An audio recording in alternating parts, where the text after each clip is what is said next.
Go live, 7:45. Countdown. Begin. Oh!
One, two, three, four.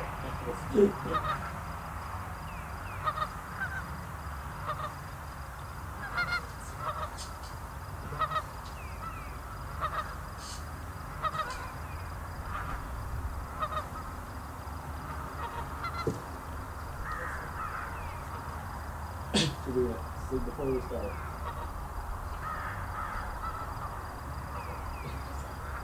Ready to shoot them peas.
Hello, hello, hello.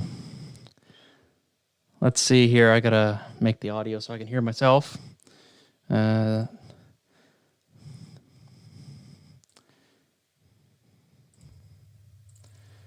sorry about that. I got echo. Jeez.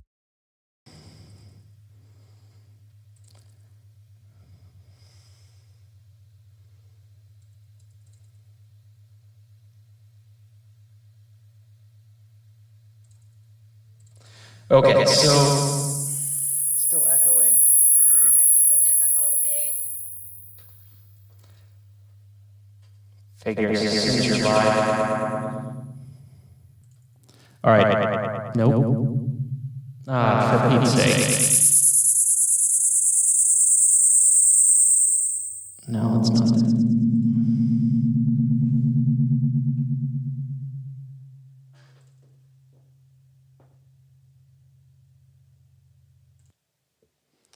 Monitor off. Is that better? Can I hear my? There we go. I need to turn up my own headphones on my audio board. What a noob here. All right, first time going live. First time doing this. I played with it once a week ago, and that was about it. So here we go. Welcome back to the live. A little rough start here, but anyways, I'm Andy. I think all of you know me. It's my closest friends that I'm sure will watch the first 5 minutes and tune out. But hey, normally we'd have a real nice get together on New Year's Eve and have a party. Obviously, 2020 is happening, and we can't do that. So I put together a little bit of a slideshow-esque presentation of some of the photos and videos I put together from this last year. And I thought I'd share that with you guys. If you're sitting at home with nothing to do, hey, you could see kind of what happened out in this neck of the woods. So I'm going to go ahead and get that queued up. I'm glad you guys liked the geese. I wasn't sure how you'd feel about that, so happy to hear you enjoyed the birds. So with that, we'll get right into the video. I've got an hour and 20 minutes of stuff lined up. It's in chronological order, and it includes photos, mostly off my cell phone, so it's got snippets here or there of a lot of dog footage and farm footage this year. Obviously, no camping, no super big events, but you'll see that coming up. And then throughout the summer, I shot a few vlog-style videos that never even really made it to YouTube, so I threw those in here to share as well. So you've got some new, polished, edited footage that you most likely have not seen yet, so I wanted to share that. And then Warren tossed me some photos again. At the end, he went and toured the state with Christiana and visited 75 out of the 251 Vermont towns. So I threw that as a slideshow. The last 10 minutes is that. After the presentation, I'll come back live and say goodnight to anybody else who's still lingering and watching. And with that, grab your snacks and enjoy the show.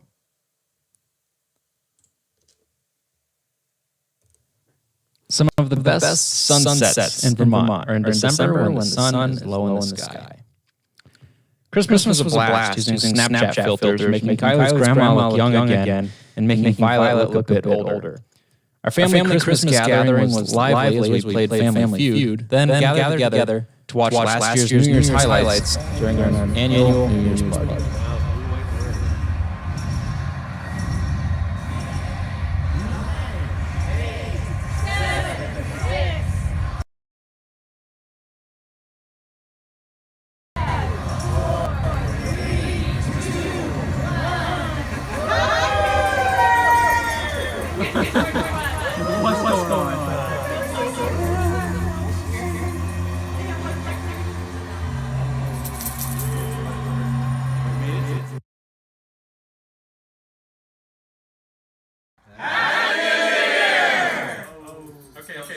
We got some snow that let me play with this plow on the gator.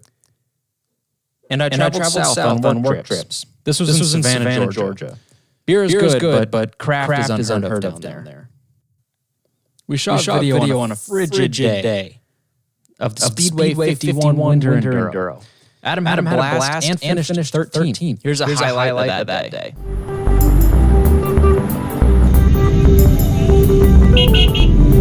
Welcome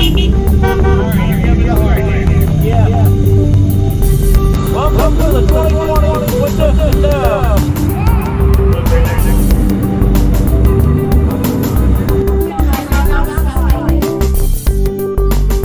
It looks like we're almost ready to go. 3, 2, 1, let's go racing! Josh Riley gets the big blue 09 van here and led the second in the 44 right now. He gets tagged by the 71. Oh, the 85 tails right into the back end of the 71. They're shoving him along. He's got this straight down. Away we go. Carry your back up,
Seriously, look at that front tire. Winter is our time to recharge, so there was a lot of this going on. We also got out on the sleds. My season was cut short, though, because I blew the top end. We highly recommend using a bread maker. And I don't recommend getting a nosebleed in the airport while boarding.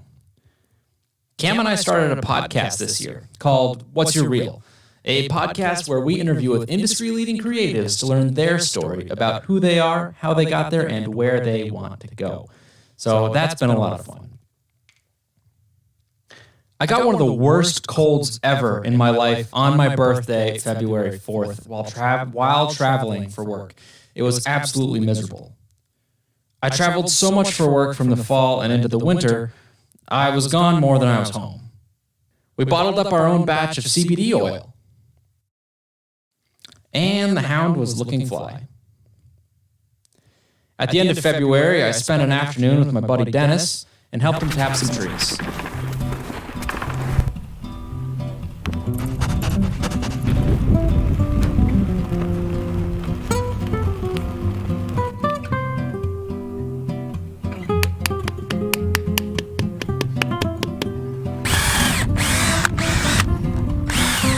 We're not doing it the old-fashioned way. I have one.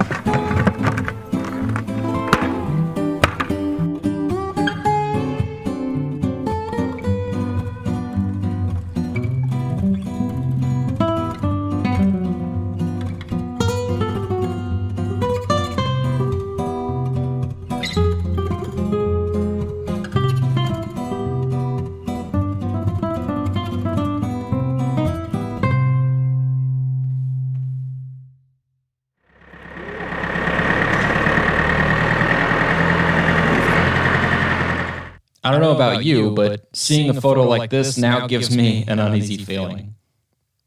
Our labels came in, and so did winter.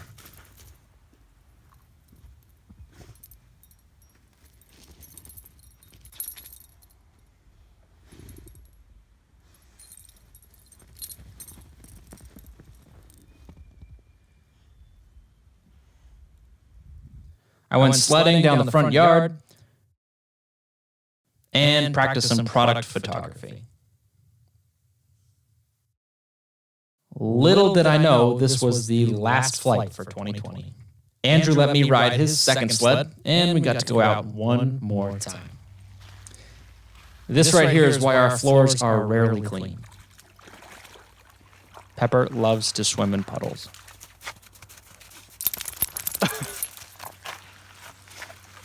Is that why you're filthy? In comes spring. That means it's time to start some seeds.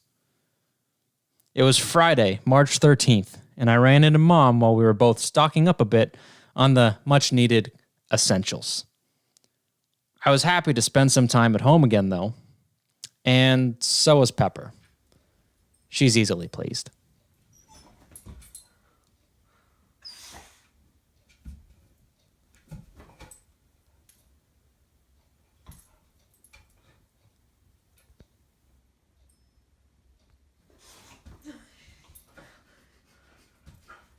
You're gonna crawl up, Pepper. Go ahead.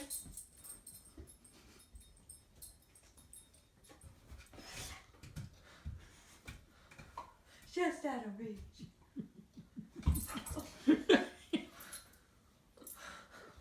Extra precautions were taken during the next grocery store run, and every meeting quickly turned online.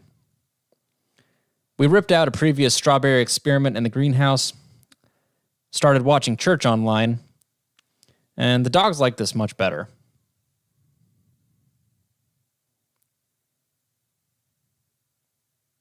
A lot better. We sold a lot of hay. We cleared a lot of trails. We got to ride on trails and delivered more hay. This spring we moved some rocks and made some flower beds. I got the stone walkway started a year ago, and it didn't quite get finished. I'll have to revisit that. We started the greenhouse, and the garden is about ready to come to life. Check out the dismount on this giant roll of tarp.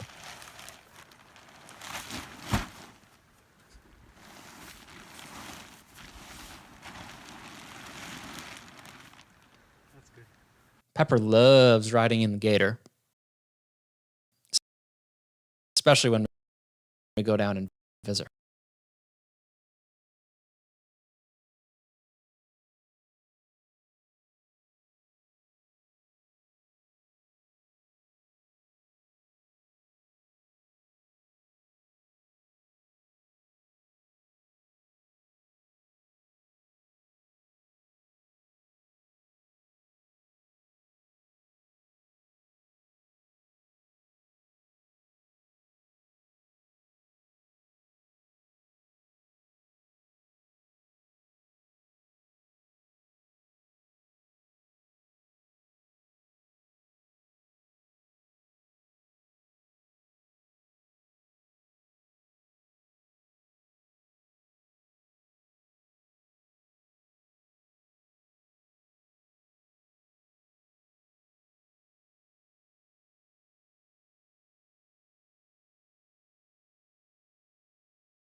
It didn't quite get finished.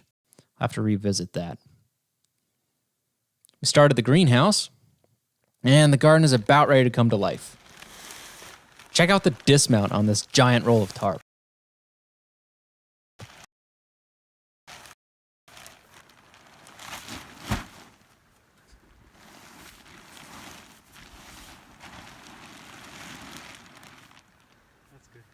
Pepper loves riding in the gator, especially when we go down and visit her. It wouldn't be spring without doing some site work. The yard is taking a nice shape, though. When you put hay inside the car, it will never be the same. Make sure you keep Papa's shoe close for comfort. We put up a fence to try to contain the dogs with a safe place to play. It was really cold, but nice to get this project completed early in the season. Here's a prototype package of our catnip for our Etsy store. The dogs know how to have fun, and we're happy that the ground had thawed.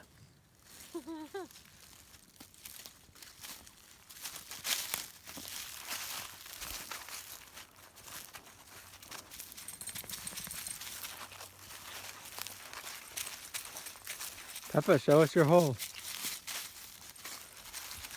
Show us your hole.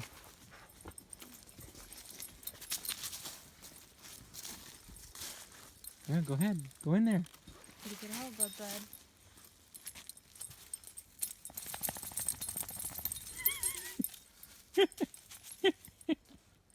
Peppa, you're gonna get stuck in there. Where did they? Oh, they got to the nest.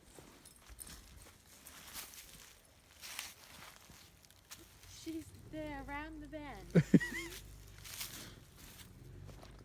Oh, jeez, I can't believe.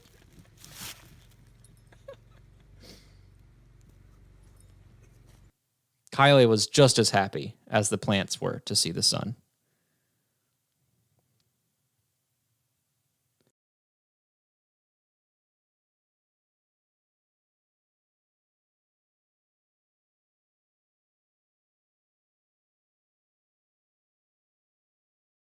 We planted a few decorative trees around the yard and kept working on the greenhouse.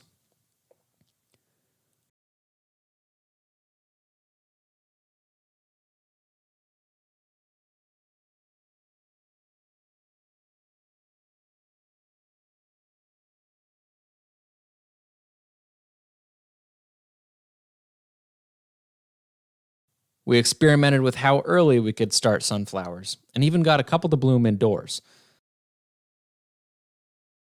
But they were stunted and looked kind of weird.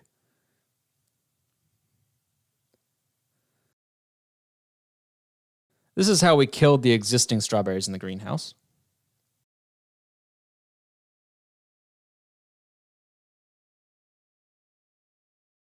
Then we got our final spring snow.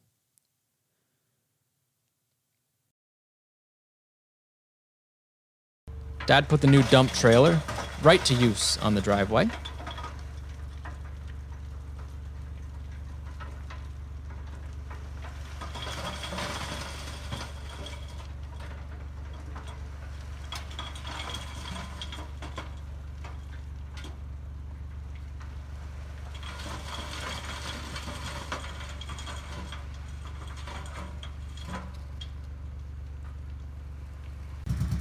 And I got the Ducati running.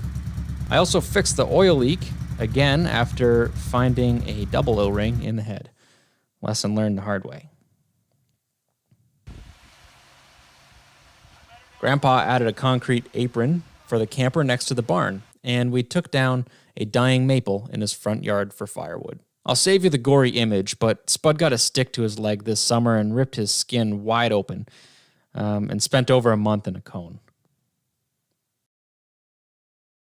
We got the greenhouse to a usable state.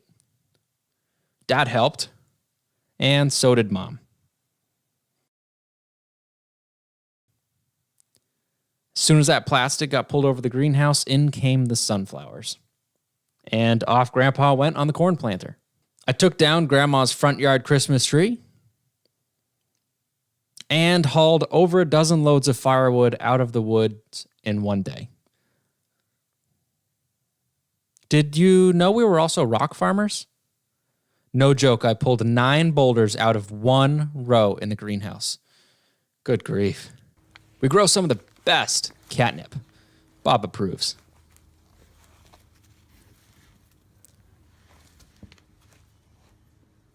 Weed and pure joy.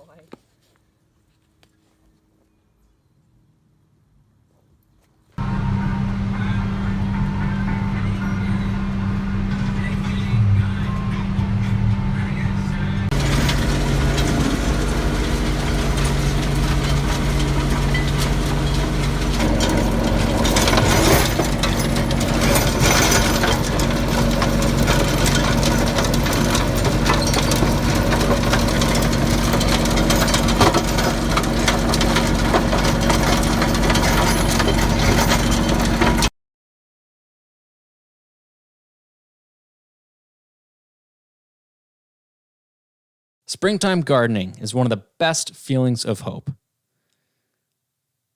We worked after dark to get everything in the ground on time. Dad built Mom a much-needed outback oasis. Turns out the snowplow can also be used to make raised beds after tilling.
Here's the first bouquet of flowers of the year. I thought horseshoes are supposed to mean good luck, but I think this one that's buried, bent, and rusty does not mean the same thing.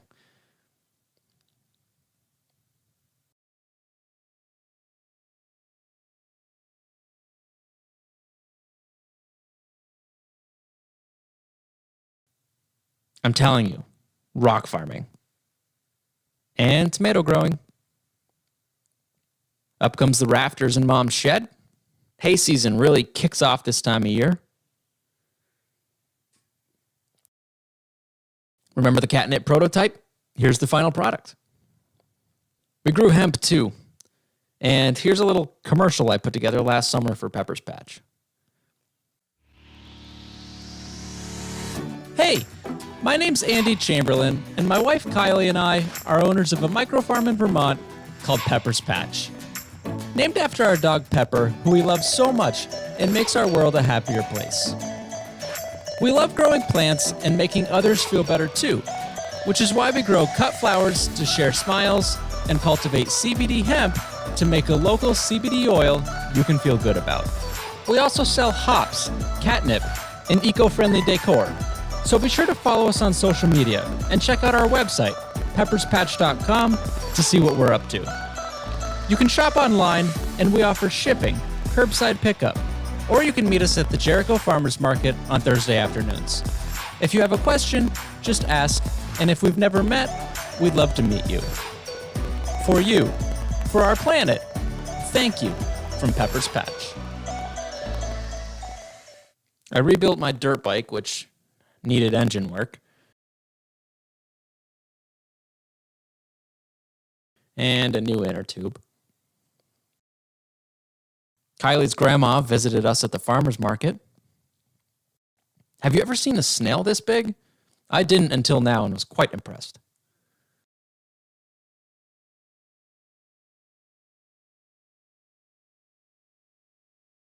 Cover crop seed is so satisfying. Let's try to be. And model a.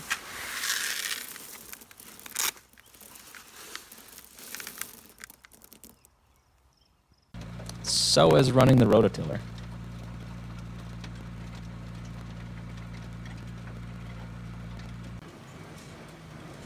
One of the dirtiest jobs on the farm is cleaning up the hay off the floor.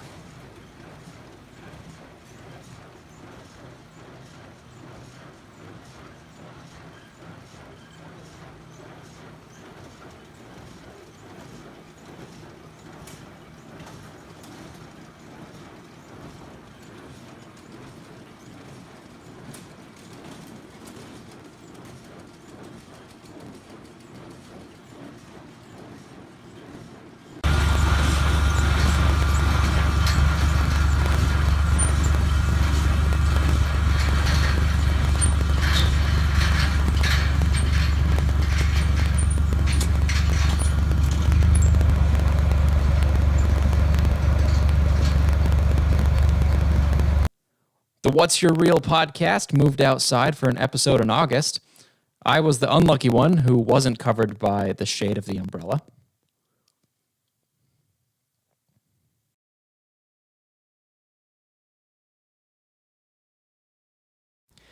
It was one of the driest summers on record, and we couldn't water the garden enough.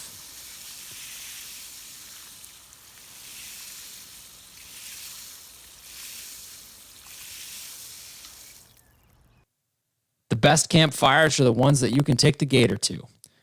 And you've got to stay hydrated, while working on the farm. We spooled the wood chipper up to 1,000 RPM on the big tractor and made some mulch very quickly. Spud loves rodents and trees squirrels almost every day. Our neighbors are quite familiar with this sound, I am sure.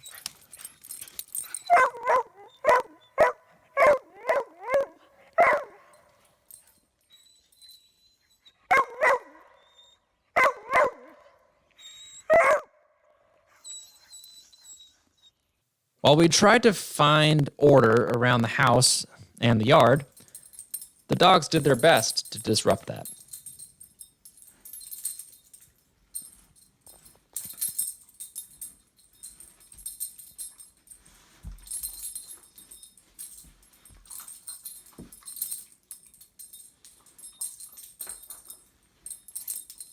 We were full-time vendors at the farmers market this year and spent several summer nights walking the dogs. This night, however, ended with both Kylie and Pepper getting stung. Another giant snail. And very tasty dinners. Corn, zucchini, and steak were a frequent meal this time of year. I finally found some order in the shed and made some walls in the basement for easily stacking wood.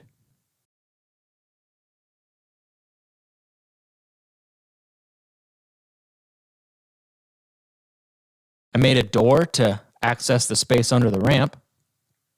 We like to enjoy creamies on hay deliveries. I really am quite lucky to live in such a paradise.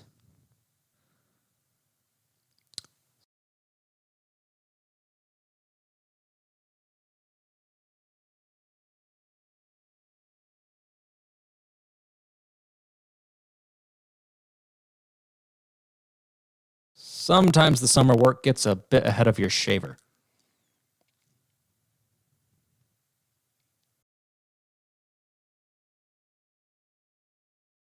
Even the new tractor breaks down sometimes and blew a coolant line during hay day.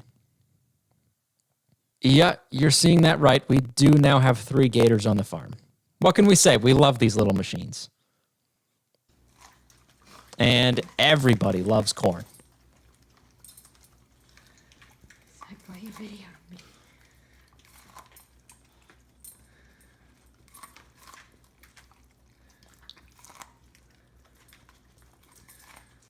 Clearing trails for dirt biking. Lots of improvements were needed to make this rideable. We sold a lot of corn, and filling this order tweaked my back for a few weeks.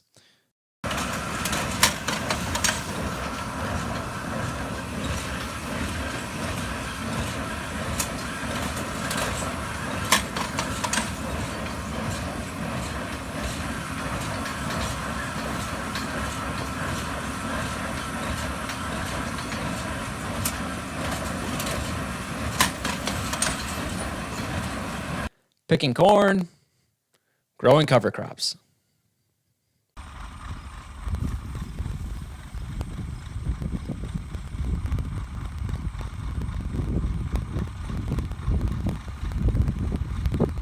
Adam, Dad, and I tried to go on a motorcycle ride, but that got cut short due to a clogged carburetor.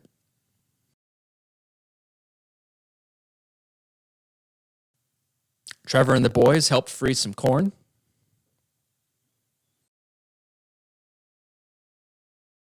And apparently a curved ear of corn means it has no kernels on one side. Try that side, tastes good.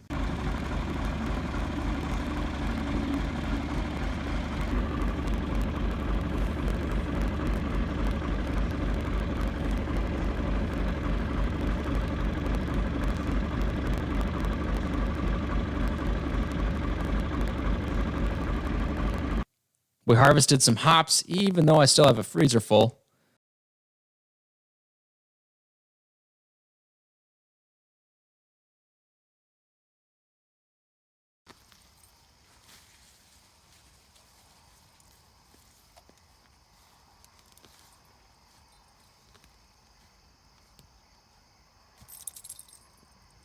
It's winter now, so here's a reminder of the sounds of summer.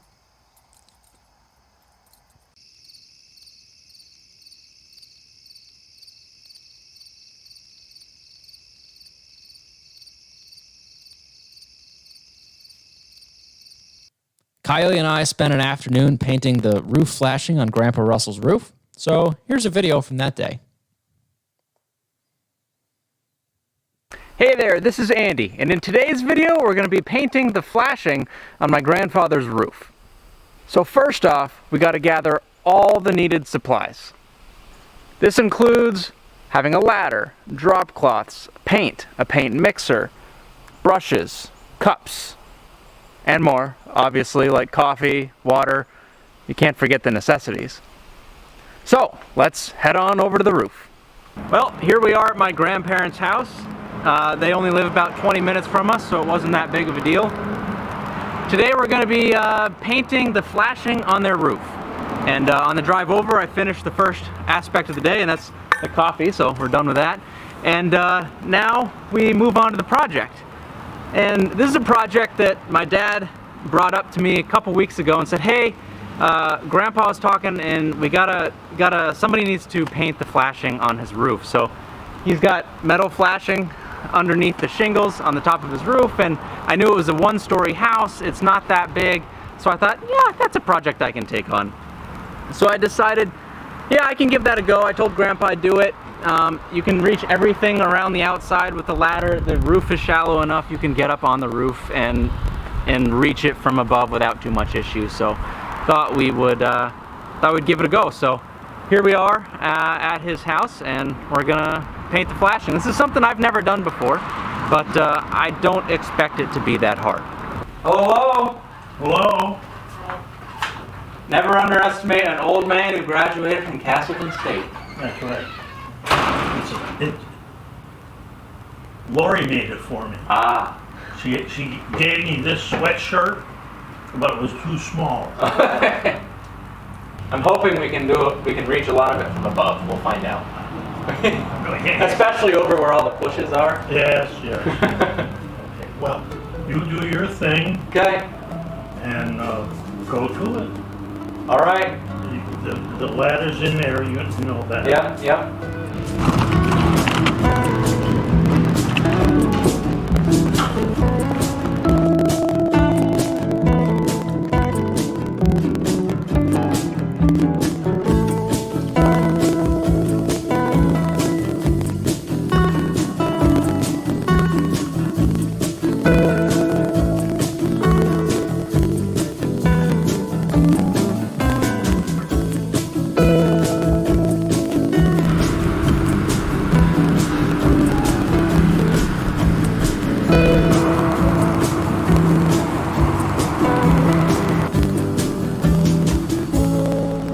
The paint today we're using is a silver aluminum fiberglass roofing paint, and it's made for roofs, so that's what you should use.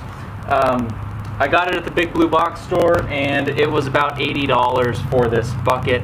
They have another one that was a little bit cheaper, one that was quite a bit more expensive. I figured, I don't know what I'm doing, this isn't my regular job, and so I kind of went middle of the road. There are instructions on the jug, which I recommend you read, but we're going the simple route this time and just kind of patching it up. You'll notice that there's spots on the roof that are a little bit rusty, and that's what we're covering up, obviously. The instructions say you should really treat all that. You should seal any seams and stuff with like roofing cement. We're not going to bother to do all that. We're just touching up the metal to make it look nice and to protect it a little bit longer. The roof is towards the end of its life, so at this point, like, I'm not trying to make it perfect because there's moss growing on it. It's getting aged, and it'll need to be replaced within the next couple years, so this paint is going to hold up and get us to that point with any luck. Some people install it using rollers. We decided to just go with brushes this round. We thought it would be difficult to use like a rolling pan on the roof. Also, we think this roof is shallow enough we can reach everything from up top. I apparently recently found out, Dad told me they have brushes like on a long stick that are a little bit wider, which would probably make this job easier, but it's not that big of a roof, so we're just going to go forward with the brushes and see how it goes. A professional roof painter would probably have a roller gun that's attached to the bucket down here on the ground, attached via a long tube, or they've got a spray gun, which works just as well. But for the DIYer and a small project like this, doing a one-off roof, a brush and a Saturday morning is all it's going to take. Let's get to work.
Well, that's a wrap.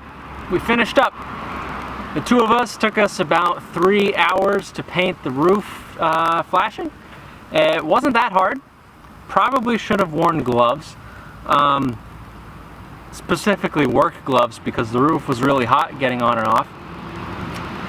But it wasn't too hard at all. Kylie was able to do a lot of the roof on a ladder, and I worked squatting down on the edge. There's some bushes on the front that we couldn't get a ladder up against, and so I think she was a little bit quicker at that because she had better footing and probably wasn't quite so tired, but it worked fine. Two of us got it done. We used about half this bucket of paint and water, ring water.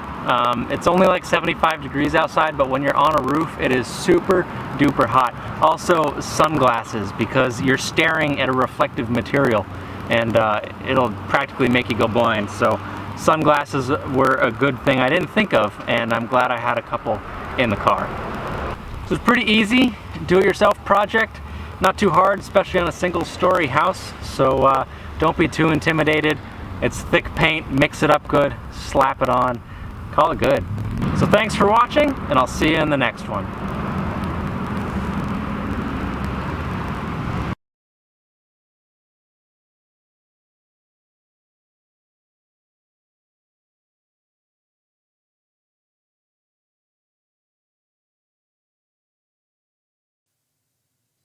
After losing the second planting of sunflowers, we covered the next round in row cover to keep the deer away. It worked, but the deer did get the last bite. I told you, we ate a lot of zucchini.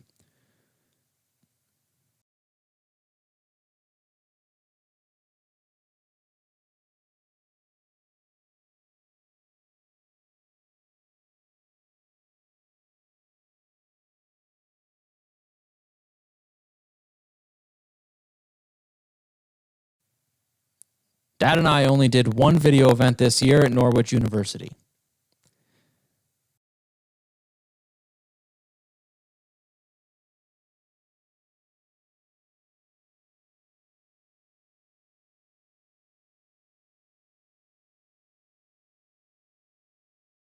I don't even remember getting together in September with family, but it looks like we did get crazy at one point.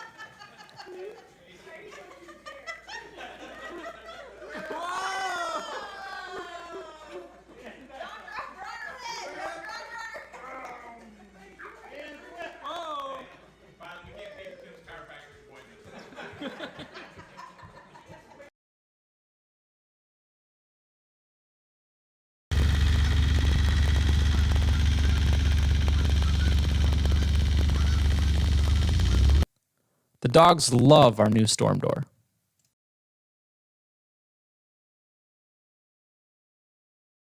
Jason and I helped Trevor get the heat pipes installed in his house.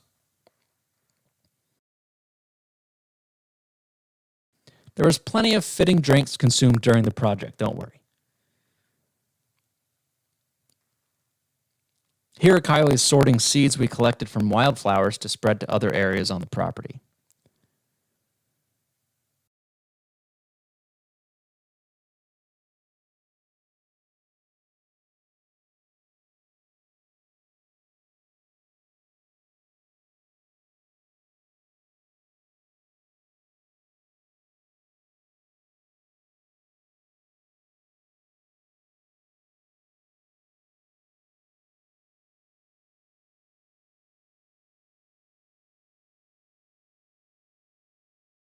Cam got a new bike and we shot videos and rode together a few times.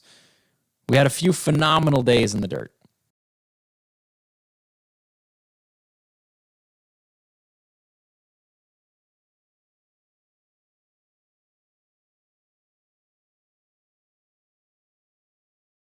Kip joined the party with a new bike as well, just in the nick of time at the tail end of fall. Hey there, this is Andy, and in today's video, we're cleaning up the garden.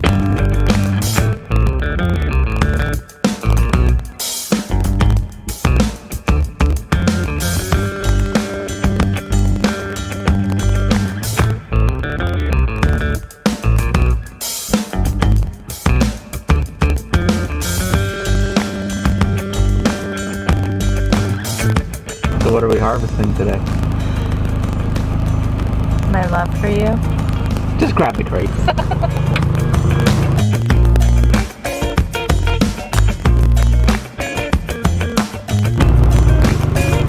Hi, Pepper. Deer eating kale. It's October 10th here today, and we've had several hard frosts now in Vermont, and the garden is completely kaput. It's gonna reach 70 today. It's like 60 right now, which is wonderful temperatures for working outside, and it's a Saturday. So we're gonna jump on this nice weather here this morning and do some garden cleanup before it gets down into the low 50s, 40s, and cold, wet, and rainy. So that's today's project, cleaning up a lot of the old growth of the flowers and things, taking down crops that the deer mowed off, pulling up some of the weed mat around so the grass and stuff doesn't just keep growing on top of it, because it makes it really, really hard to remove. So we're going to rip that up today, and then next spring we'll lay down on top of the grass and try that for weed management. So some of the tools we brought down today include this right here, which isn't ours. We're borrowing it from her dad. It is a hedge trimmer, but it's going to work perfectly for mowing down some of those bushy flower crops and this grass, decorative grass thing that we grew, because we can just chop it all off and then pull up the plastic around it. We've got a couple of rakes to help pull off some of that material, and we'll use the wheelbarrow to bring to that compost bin that I built. If you want to see how that was built, check out this video here. And a couple of bulb crates, because we've got things like glads that need to be dug up before winter really sets in, to be planted next spring, because they can't take our Vermont winters.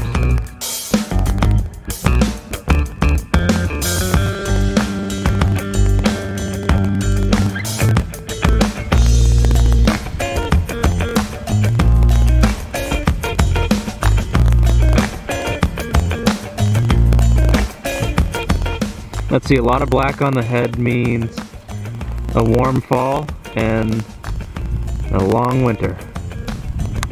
So how do we pull up glads for winter? If you want to do it the easy way, you just pull them up. And if your soil's soft enough, they just come out. If you want to do it the hard way, you loosen the soil with a fork. Well, it depends on your soil conditions. Ours is nice and soft right now. Surprisingly, despite our drought this summer, you'd think it'd be rock hard, but we got good dirt here. Well, and it just rained the other day, so it's wet a little bit. Yeah, good point. So did they grow? Did they multiply? Yeah, this one, that was one glad that turned into 3. So you can see that little thing on there was the original corm, which is dead now. In the spring I'll pull that off. And then there's the 3 that came off of that. And theoretically all of these little tiny corms could turn into something if I left them, but I won't.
So this year we did a couple different experiments with black plastic.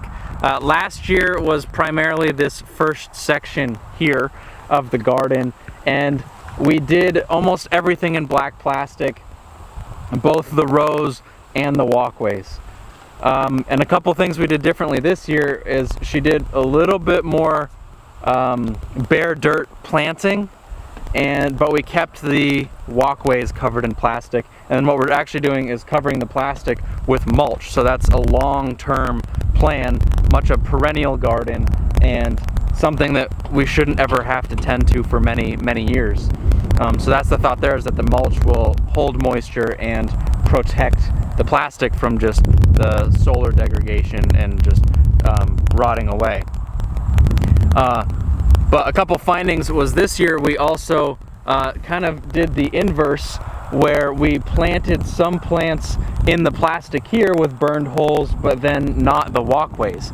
And we were originally going to intend to put plastic down on the walkways. We have it and everything, but one, it was a little bit pressure on time, and 2, the way I built these raised beds was actually using the snowplow on the gator to create a furrow and then just rake it out. So the walkways were actually narrower than we had wanted, and they're only like barely a foot apart, which is fine. We got a couple extra rows of flowers, which was a bonus, but we didn't have a full 3 feet between the rows like we did over here to use that plastic. It would have been all folded up, and then we would have put more staple holes in it and whatnot, so we just decided not to do it. And midsummer when I was weeding, I was practically swearing because I hate weeding, and it was not how I wanted to spend my time because I had to weed the aisleways, which sucked. Some plants like the plastic, some don't. It helps hold moisture, but it also doesn't always let the rain saturate through as nicely. And it's harder to plant into, which kind of sucks, but there's no weed pressure in between the plants all summer long, which is phenomenal, and we do like it for that. But over here in the perennial garden side, where it's bare dirt, Kylie was saying how kind of once she weeds it once, maybe twice, the weeds don't come in a whole lot, especially because we have a boundary of plastic here, so the grass isn't going to creep into the rows per se, because the rows are treated, you know. So that's the way we've been managing it, and we learned a couple things this year. Next year, I think what we're going to do is a little bit more bare ground. We'll probably still use some plastic for some crops, so we don't have to weed in between, but then finish spreading the mulch between the rows so we have nice walkways.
And there we have it. The garden is wrapped up and put away for fall. Just about. We picked up everything we needed to do today, which included cutting down all the old growth, pulling up the plastic, pulling up the glads and the dahlia tubes and bulbs. Next thing we need to do is just pick up all the fabric that we rolled up. So we'll pick that up, pick up a few sandbags that are left behind, take down the pea fences probably, and then that's it. So we pulled up even all the fabric that was around the perimeter of the first section, and we decided what we're going to do next year is till around the perimeter in the spring and then lay down fabric fresh every year, and then that will keep the edges safe from grass creeping, and we can mow around that. So that's how we're going to treat the edges, and then the inside we'll use fabric down the walkways and cover it with mulch, and then for the most part the beds where we'll be growing are just going to be bare dirt. And in this section we may even try it not doing a raised bed. It takes a lot of effort to build them when you don't have anything to raise it up. And we'd also like to cover crop. We've got another plot that we could rotate in, so this would allow us to cover crop the whole thing in the fall over the winter and then till it in the spring. So it's a bit of a trade-off whether tilling hurts the soil versus cover cropping helps the soil, but then when you cover crop you really need to till it to incorporate it. So a little bit of a gamble there. Anyways, it's all like lumpy and bumpy this year because we had raised beds. So either way, we're going to till it next spring, and then we'll make decisions next fall how we do, what we're gonna do going forward. But there we are, one day, and this project is complete. Kylie got started pulling out some of the old stuff a few weeks ago, but we finally got it all wrapped up, and now we can take this off our plate, off our minds, and the weather can turn sour, and this is one more thing we don't need to worry about before winter creeps in. So, mission complete. Now it's time to throw that fabric in the shed and call it a day. So thanks for watching, and I'll see you in the next video.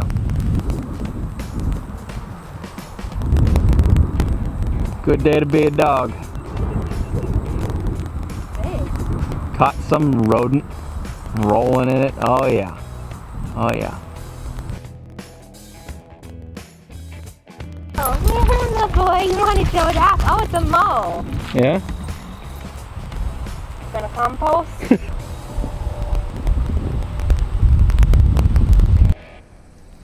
Hey dude. Hey, this is Andy, and in today's video we're going to be making pumpkin signs. Let's get right to it. This one's practically pumpkin shaped already.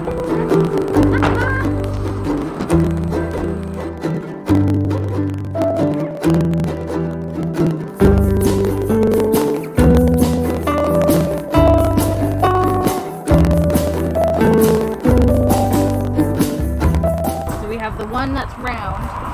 Yep. That's already, and that's gonna be Yes, that's one. one sign. Maybe that could be the sign like towards the field, and then this one, if we cut it in half, that could be the A-frame sign. Yep. So there's the two, there's the third, and then if we can make some little pumpkins out of this for like little signs, Yep. that could work.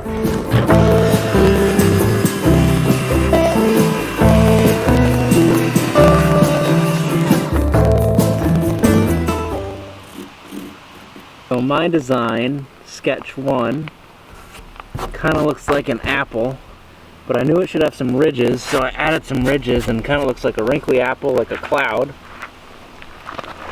Or I asked Abby to do it, and she sketches out this whole layout to give it depth and width and get the wrinkles proportionally correct. That's why we have friends do this with, who are actual artists. All right, keep it simple, Abby. Don't go crazy. Does want it done today. That's gonna be wider than it is tall. That's fine, it doesn't have to be uniform or it'll look like a basketball, like I would do it. So we're gonna do maybe 8 inches.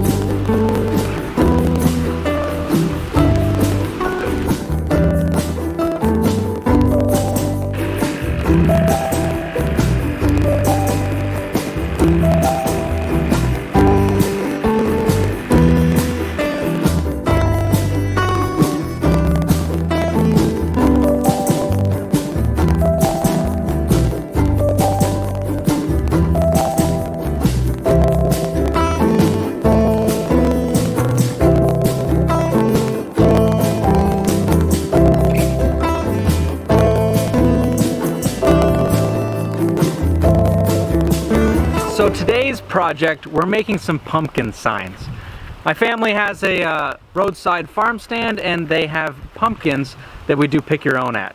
But we've never had a good sign. We've just had like a printed out sign stuck on the barn wall with maybe an arrow pointing towards the field. But the field is kind of weedy and not right next to the barn, so it's not quite intuitive. I also thought it'd be helpful to have a roadside stand to, let people know that we do offer pick your own. So this year I'm finally making the time to make the signs that I've always dreamed of. The problem is though, I can picture it in my head, but I am no artist. So what I did was I called my friend Abby over, and she is the one sketching out the pumpkin designs, because otherwise if I did it, it would look like a butt. Yep. Yeah, it's not gonna turn out good. So she sketched out a beautiful pumpkin design, and then we cut it out with a jigsaw using some scrap plywood we had in the barn. So this is an almost free project. Would have been free except I had to buy orange paint. I didn't have any of that sitting on the shelf, so I did invest in a quart of orange paint. Harvest Pumpkin was the color name, and I thought it was going to be a little bit brighter than it was.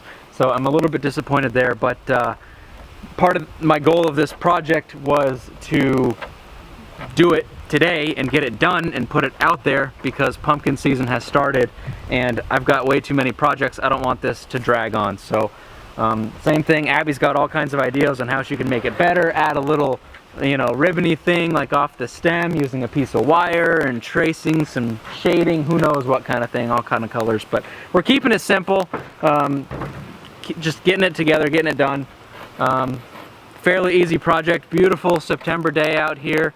Got a little rain coming in this evening, but it's nice and comfortable, like 70, 75, slight breeze. So good day for an outdoor project and a fun little project we're doing today, hanging out with a friend.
Well, this afternoon project is now on day 3, but we're making good progress.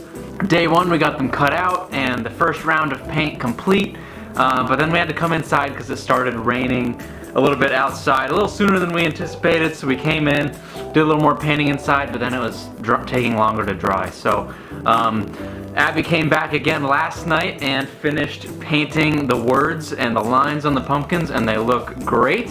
And now today I'm gonna finish assembling the legs onto the signs. Now there's a couple of things I'm planning to do. I'm planning to make it so the signs fit also in the back of the gator, because we have a local parade in our town in the fall, and oftentimes we drive tractors or things in it, so if we had a big sign in the back that says pick your own pumpkins, it would be really great advertising and it would look really fun and cartoony. So I want to make sure that the legs fit in the back of the gator and the signs are up above the back of the bed and all of that. And then we've built these little signs as indicators. So 2 of the 3 big pumpkins are going to be an A-frame style sign that's going to be out by the road to say pick your own pumpkins and to let people know that we offer that. And then once they get up to the barn, they're going to see a sign that says you can pick your own pumpkins with the price on it, and then they'll follow these little signs which kind of guides you out to the field, which will then have the 3rd giant pumpkin sign that says the pumpkin patch. So that's the plan, and hopefully it will make it much more clear to the customers and also just make it much more fun with bright orange pumpkins. So at first I wasn't sure I liked the paint color I picked out. It is called Harvest Pumpkin, the color, but after it dried and a couple coats, turns out I really like it a lot. It looks good in contrast with the green stems and the black lettering. So that was a decision well made. So there's the status right now on the beginning of day 3, and let's build some legs so we can get this project wrapped up.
A-frame sign out by the road, a couple small pumpkins coming past the barn to lead people to the pumpkin patch. So a little bit more than a weekend project, couple evenings, but they came out great and they look wonderful.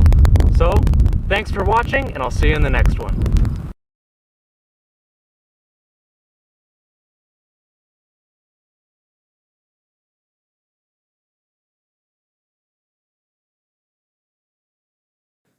The corn roast was low-key this year, but the bonfire was still spectacular.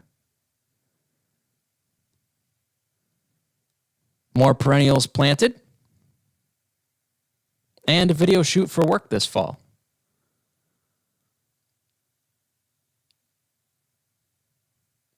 Kylie and I got into the fall spirit this season by carving pumpkins. The first snow of fall came,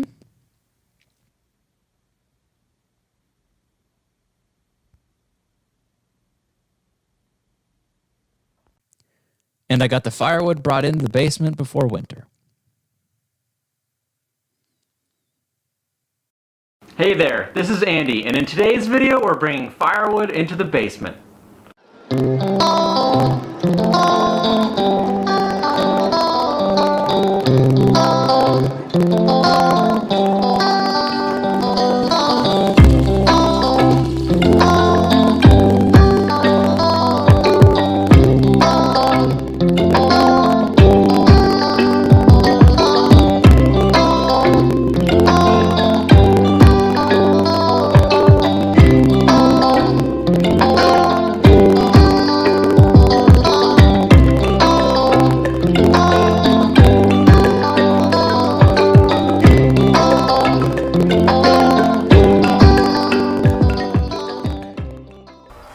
So typically, I don't get around to bringing firewood in until a little bit closer in October, and it's really only end of September now, so I'm a bit ahead of schedule for once.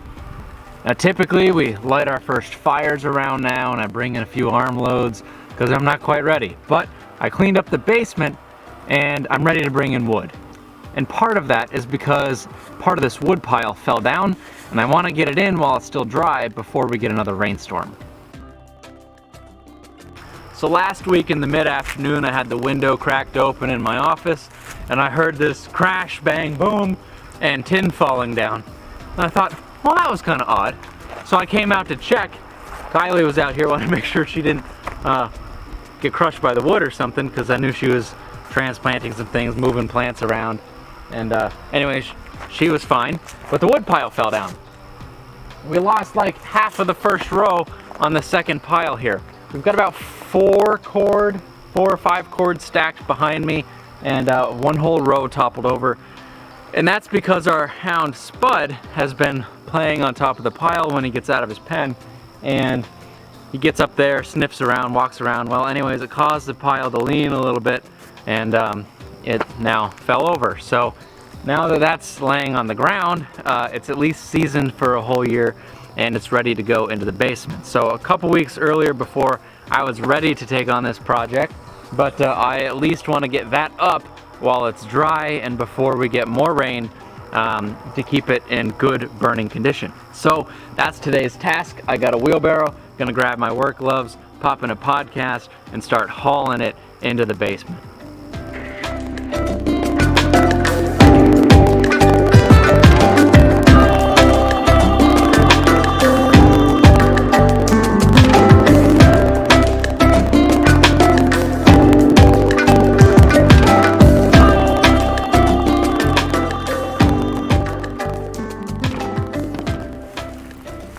Cool when the wind blows, hot when it doesn't.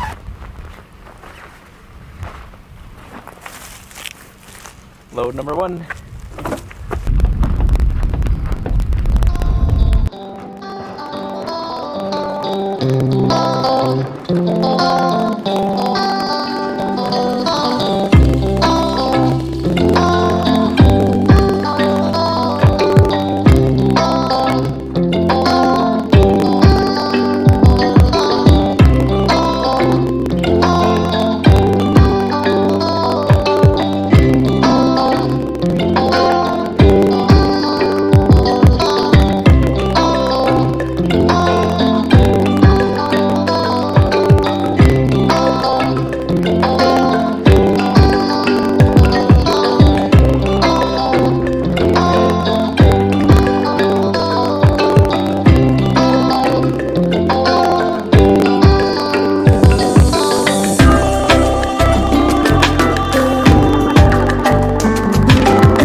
things that makes storing our wood inside the house possible is this ramp right here. When we built the house in 2017, we designed it such that we could get in and out with a wheelbarrow.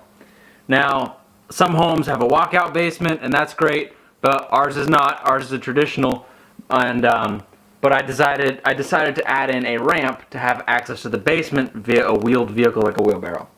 My dad has a ramp in his basement, very similar to this, a little bit shorter, and his only goes up like 4 feet based on his elevation around the house, which is really cool. And after he did that to bring in firewood for the same reasons, I thought that's a genius idea, and I like it too. That way I don't have to go outside in the wintertime to bring in cold, wet wood. That's just not fun to do in the winter. When it's cold outside, you want to stay inside where it's warm, it's cozy, and the wood is warm and cozy and easily accessible, and you don't have to go out into the elements to go get it. So we like to store our wood inside, and we can do that by this ramp. I can't remember exactly how steep this is. I wouldn't want to go any steeper than it is, because it is steep enough. You wouldn't want to go up and down it with a wheelbarrow any more grade than that. It is 16 feet deep, and it goes up 6.5, 7 feet, so you could figure that out. But it's not too bad. It's manageable. And I used a couple old snowmobile tracks as traction strips because otherwise just the decking would get rather slippery. Another side feature is that I didn't want to waste any space, so just this spring I built a little trap door so I can hop underneath there and use it for storage for stuff that I don't need access to all the time. And so some of the things that are in there is like wiggle wire for the greenhouse and a bunch of like plumbing and electrical stuff. So there's like there's like PEX tubing and stuff like that that you need access to, but not very often. So that's the perfect spot to stash that stuff. It doesn't need to be taking up nice space in the basement. So got a little access hatch there underneath my ramp. But that's the quick story on the ramp today that makes hauling firewood into our basement super easy.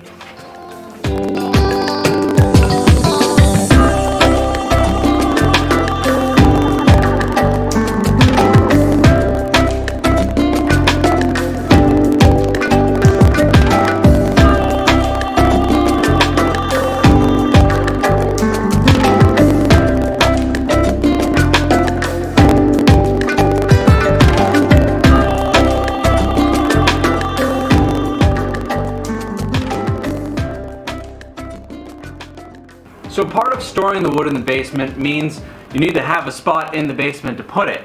So the first year as we were building, I didn't have anything down here. It was just spray foam insulation walls, so I had to stack stuff very carefully. Actually, the first winter we didn't even have spray foam insulation yet, because while we were building, and I was able to tuck some of the wood between the studs, and that kept it from falling over. But then once we got spray foam, I didn't want to ding all that up, so I had to build walls. So I had to stack up the end walls of the firewood so it didn't fall over. That works fine, and I'm pretty good at it, but it does take a while because it's a puzzle, times 3 rows, times both ends, so you got to make 6 puzzles, 7 feet high, and it works but slows down the process. So one thing that I wanted to do this spring was build some end walls, and actually that's what I did last year. Last year I built these end walls to contain it, so I didn't have to stack up, build up end walls. That was the next year. The next year I got the end walls in and I added that tin to help as a backstop. Beautiful. Then this summer I finally got around to putting tin on the back side to protect the spray foam. So as you can see, this project kind of came around in phases, and finally, what did I say, 3 years later, we're at the point where this is turning into a rather efficient process and not going to take me a whole lot of time to bring in the wood quickly and have it set up just in its spot ready to go. And it didn't cost me anything to do that either, because the wood for the end walls was just some 2x4s that we had in the barn. All this metal came off an old barn that was on the property. So it was just stacked in a pile, just waiting for use. We used some of it on a couple other sheds around. We used some of it just on top of the wood piles outside to keep the rain and snow off, which works great for that. And so we had a whole stack of this stuff. And we still had a box of roofing nails actually too, so I went and I strapped this wall across it, and then I had to cut the ends off to make them the right height. I just stood them up and nailed them to the strapping. So that project I did this spring after I used up all the wood from last winter, and I did that. That was another weekend project. So that was kind of fun, and it looks really cool. So I hope to use that as a video backdrop somewhat. I haven't really yet, but both the firewood or this kind of rustic, authentic barn roof metal, repurposed, recycled for free, is gonna be really nice. I actually want to take, we've got more of this, and I want to take it and actually lay it on its side. The panels are like 28, 29 inches, so it'll come up from the floor about up to here on the walls, and I want to use that as like kind of a backsplash all the way around the perimeter of the basement, which would be super durable for whatever we're doing down here. This is like a workshop, a workspace, so it'd be durable. It'd be waterproof if we splash things, if we're using a hose or whatnot. We do vegetables down here, so that'd be protective. And then everything from here up, I want to do wood. I mean, that's a long-term project, so stay tuned for that one. But that's the next thing I want to do with this tin, is turn it sideways and go all the way around the perimeter. But this year, you know, like I said, we're taking this project in phases, and I just finished getting this wood enclosure completed. So that project's done, and now I'm putting it to use. One thing I have not done is gotten protective outlet covers, so I'll have to be careful when I stack wood around there. Now, what I need to do is, because the tin comes off a little bit, a standard plate didn't fit anymore, so I needed to get a spacer, and then I want to order like the flippable metal outlet covers, so exterior grade, and then that'll look really flush and be protected. Now, that wasn't a priority this spring, and then I forgot about it, and as you can see, here we are. So maybe when I get to this wall again in the spring, or when I do the rest of the tin in the basement, I'll do them all at once. But, you know, projects are never quite 100% complete. Like that screen door over there that is still waiting to be installed.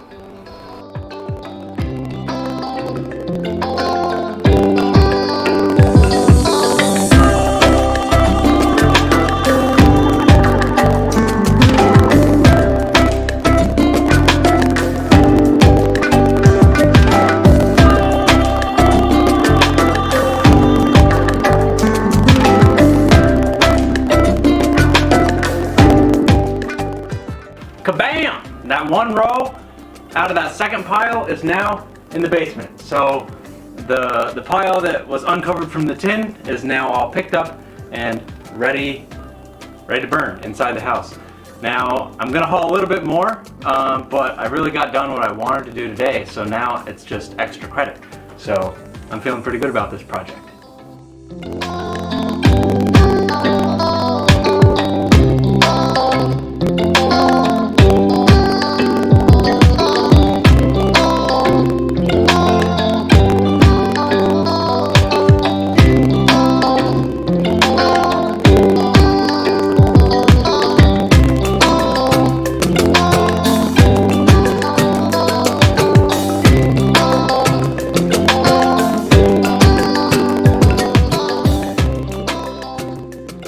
There. That is a good evening of work complete. I stacked almost 2 out of the 3 rows of that second pile of wood and completely filled up the first row in the basement. Generally I stack 3 rows down here, which is about 3 cords, so I guess you could say I brought in a cord of wood today. Not bad for an afternoon, and it feels good knowing that like I'm at a good stopping point. It's all filled up, level and square. I hate to leave something undone, at least get to a spot where it looks good. So there I am.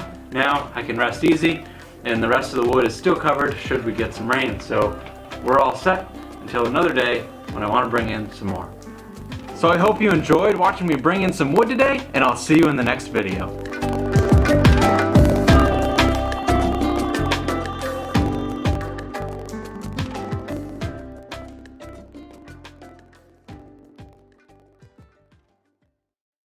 Hey there, this is Andy, and in today's video, we're cleaning out the greenhouse.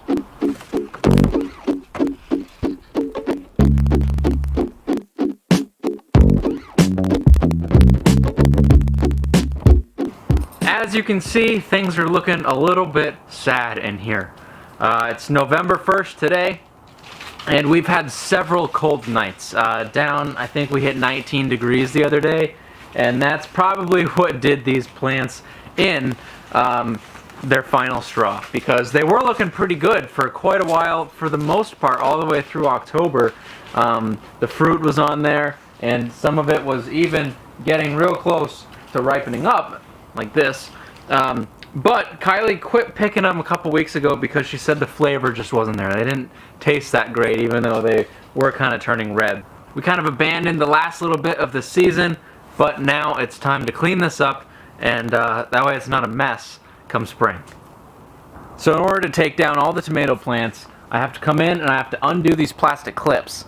Other than that, we used regular just twine string this year, and it's tomato vine, so the rest of it can just go in the compost pile. So I gotta go through, remove all the clips, and then I can cut off and pull out the plants. So, let's get to work.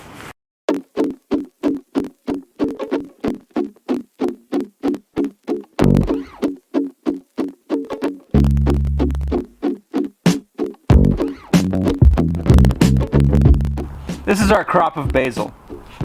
It looks really good for a long time, and we probably could have got another harvest out of it if we were paying close attention, but looks like this little branch here is all we got left.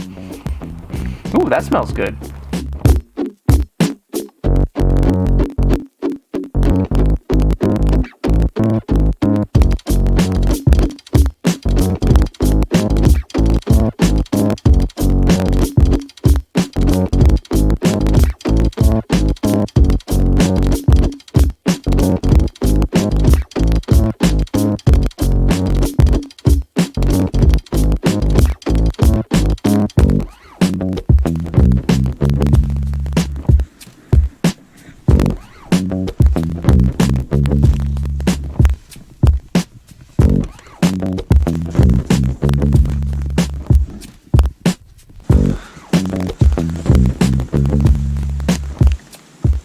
Well, there we have it. Greenhouse cleanup complete. Had to take all the clips off the lines, which is what took the longest. It would have been easier if I did it before all the plants went soft and wilty, but I got it done. I did find it was almost easier to cut the plant off at the bottom and then unclip from the bottom up. But either way, there wasn't really a quick way to do it. I did find it was best once I got the vine off and out to set it behind me, like in the walkway, completely off the plant aisles. And then that allowed me to know that like that was clear, that was done, and we could move forward from there.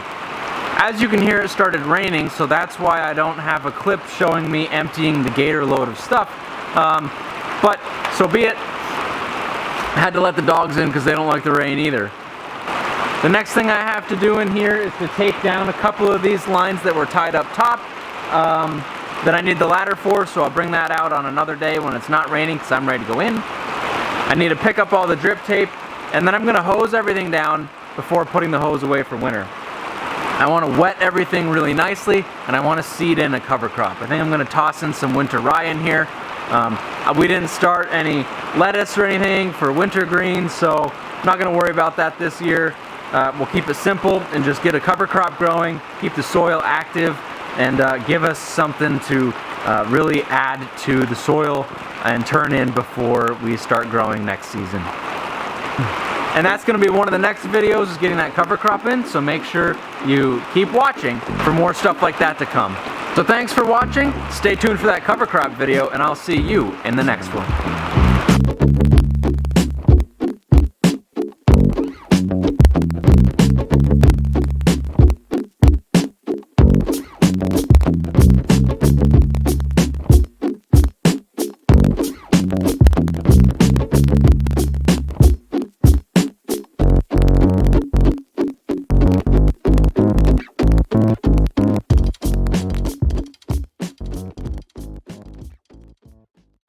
Our family got together for a Thanksgiving greeting via Google Meet.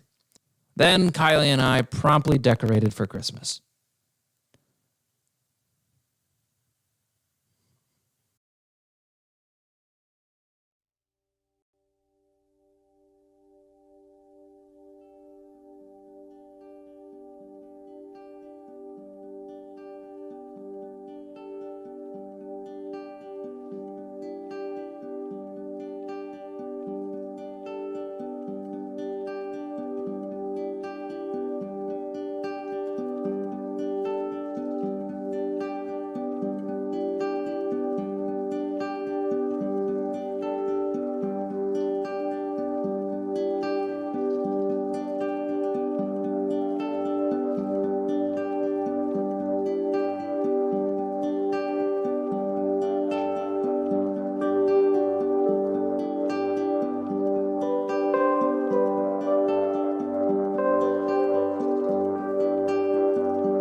some of the best sunsets.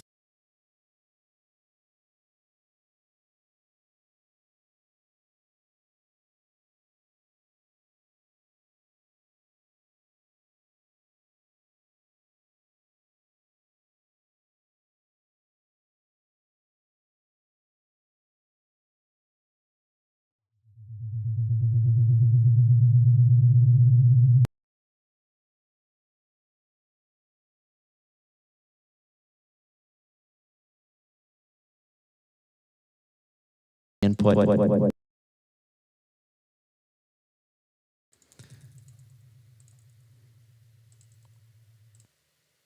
Okay, there we go. Found it. Thanks for your patience on that. Like I said, first time live streaming, so I'm still figuring that out. But it's been fun. I hope you enjoyed that little presentation. Honestly, I don't think I've ever seen Warren's face 10 minutes straight, slide after slide after slide. But it was pretty cool to check out all the locations they've been at. I'm pretty sure they did all 75 of those this year, so that was pretty cool. A little bit of a new take on the vlogs, as you saw. It's one of my goals this year to do more video projects in general, and it's also my goal to complete all the home build footage that I've got on my hard drive. So I know you guys have seen that I've been kicking videos out about once a week with the home build, which happened in 2018 now. It's now going into 2021. So I do plan to wrap that up and plow through those. I stopped shooting that vlog in November, right when we moved in. So I plan to get caught up and continue to publish those as often as I recorded them throughout the year. So that will be wrapped up by Thanksgiving next year. So I'm going to wrap those up because I want to get those out of the way before I start new projects, but I want to do new projects much like the ones you saw tonight. Stuff that's happening around the garden, stuff that's happening around the farm. I think there would be some interest in that on YouTube, and I enjoy shooting them. So I hope you enjoyed watching them. Warren, I see your comment. Hey, I have a beautiful face. Yeah, I'm jealous, something like that. So thanks for hanging in there. We had up to 13 people watching at one point. We were steady at about 10 most of the whole night through. So thanks guys for watching. I hope this provided you some entertainment on your New Year's Eve. I'm sorry we could not have the party we typically have. But I want to say Happy New Year, and this is the end of my programming. I don't have anything lined up, so it's only 9:45, so you'll have to find your own countdown to the New Year's ball on YouTube and entertain yourself till midnight if you're into that. But I think our household is shutting down as the dogs are already asleep, so looks like this is going to be the first time in like 20 years that I'm not actually going to be up to ring in the new year. But that's it. You know, I apologize for having no music on a lot of the slideshow stuff. I realize that makes it feel a bit awkward and a bit strange by having some slides just like go to dead silent. But, you know, I threw that together all today. You know, it's not New Year's unless I'm editing the video the day of. And honestly, I didn't realize till yesterday evening that today was New Year's. I thought New Year's Eve was tomorrow, Friday. So last night I was reorganizing my desk because I'm in the process of rebuilding it. And then I'm like, oh, shoot, New Year's is tomorrow.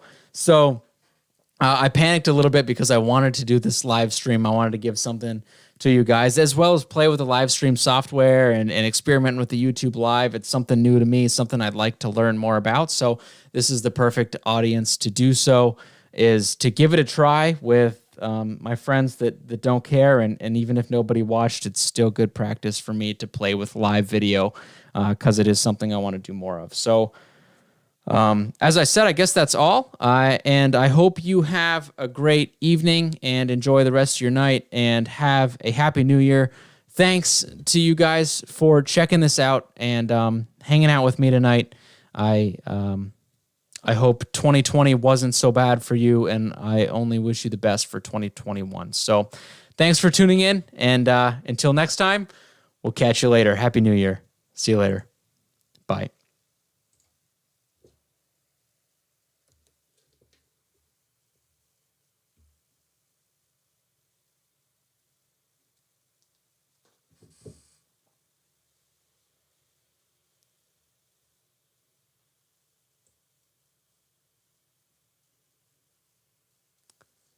Two hours is what we stream.